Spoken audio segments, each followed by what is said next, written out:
Buongiorno, bentrovati col notiziario di Prealpina.it che apriamo con la cronaca. Torna la paura sui treni. È stato arrestato un ragazzo di 20 anni pakistano accusato di aver picchiato violentemente uno studente di 16 anni per rapinarlo dello smartphone. Il fatto è avvenuto a Lissone su un treno diretto a Saronno. Il ventenne, che secondo gli inquirenti sarebbe un rapinatore seriale di minorenni, avrebbe seminato il terrore sui treni per diverse settimane. I carabinieri lo hanno identificato anche grazie alle immagini delle telecamere di videosorveglianza. Maggiori approfondimenti si possono leggere su prealpina.it. Il 2 luglio sarà una data da ricordare. Il lago di Varese tornerà infatti ufficialmente balneabile dopo 60 anni.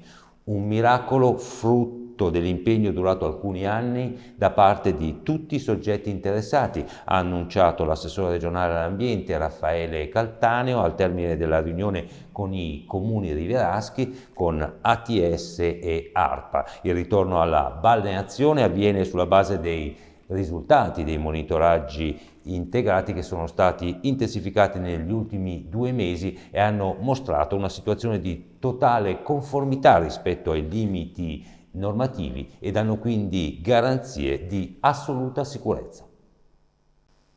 E restiamo a Varese per vedere la rinnovata Piazza Repubblica un anno dopo l'intervento di riqualificazione. Il servizio è di Mattia Sette.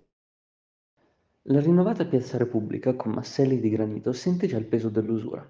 La pavimentazione non è più così chiara, si notano qua e là chiazze scure, di olio si suppone. E anche le panchine sono già state imbrattate di segni. Il trasloco in Piazza Repubblica del mercato ambulante, prima insediato in Piazzale Kennedy, ha portato tanti fattori positivi e una prevedibile controindicazione, l'invecchiamento precoce della pavimentazione.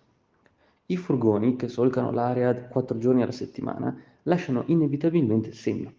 Va detto che gli operatori del commercio ambulante sono scrupolosi nel tenere pulito, soprattutto per ciò che riguarda i rifiuti di fine giornata, e che il servizio di nettezza urbana è puntuale.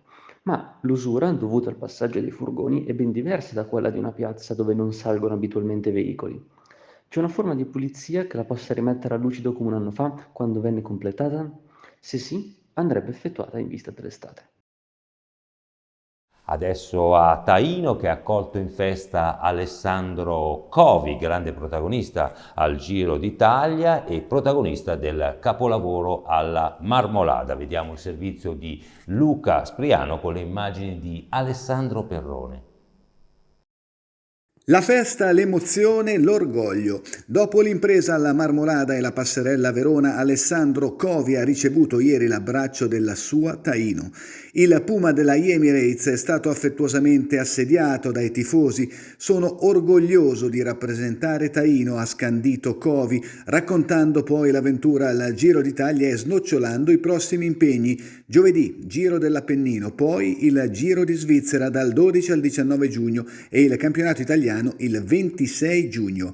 Ieri dunque l'abbraccio di parenti, amici e tifosi a partire dal club Il Puma di Taino e anche il municipio ha aperto le sue porte al giovane asso dei pedali. Gli è stata conferita una menzione speciale da parte di tutto il Consiglio Comunale per l'impresa alla Marmolada. La pergamena è stata consegnata a Covi dal sindaco Stefano Ghiringhelli. E spostiamoci a Verbania per un'altra bella storia legata allo sport. Wilfried Gnonto, di 18enne, nato a Verbania, è stato convocato da Mancini nella nazionale italiana di calcio. Sentiamo il servizio curato da Luca Spriano. Dal Lago Maggiore a Wembley, passando da Zurigo, Wilfried Gnonto è stato arruolato in nazionale maggiore da Roberto Mancini in vista della sfida tra Italia e Argentina il 1 giugno a Londra e in tanti sulla sponda piemontese del Lago Maggiore gioiscono. Già perché questo ragazzo, 18enne, nato a Verbania da genitori ivoriani, è molto conosciuto nella provincia del VCO. Qui è cresciuto, qui ha compiuto i primi passi da calciatore nel Baveno, prima dei successivi passaggi a Suno, all'Inter e poi in Svizzera allo Zurigo, dove gioca da 3 anni e dove è esploso nell'ultima stagione, 10 gol in 36 gare tra campionato e coppa. Attaccante brevilineo, velocissimo e potente, già si è fatto conoscere nelle nazionali azzurre giovanili. Ora la chiamata di Mancini e l'orgoglio di chi lo ha visto crescere, come l'ex presidente del Baveno, Raffaele Ranchini, che su Facebook ha scritto a proposito della convocazione: un orgoglio per il Baveno Calcio, dove ha mosso i primi passi. E chiudiamo con la corsa attorno al lago di Comabbio in ricordo di Samia. Sentiamo la presentazione della gara.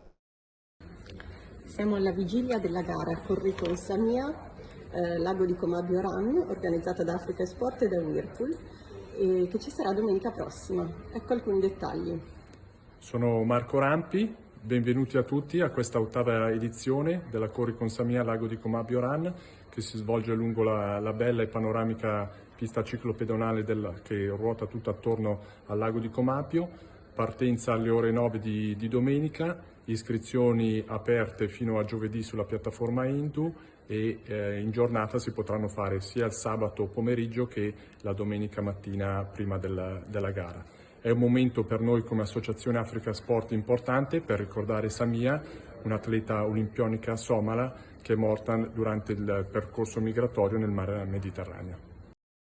Questa è l'ultima notizia, appuntamento col TG delle ore 19. Buona giornata.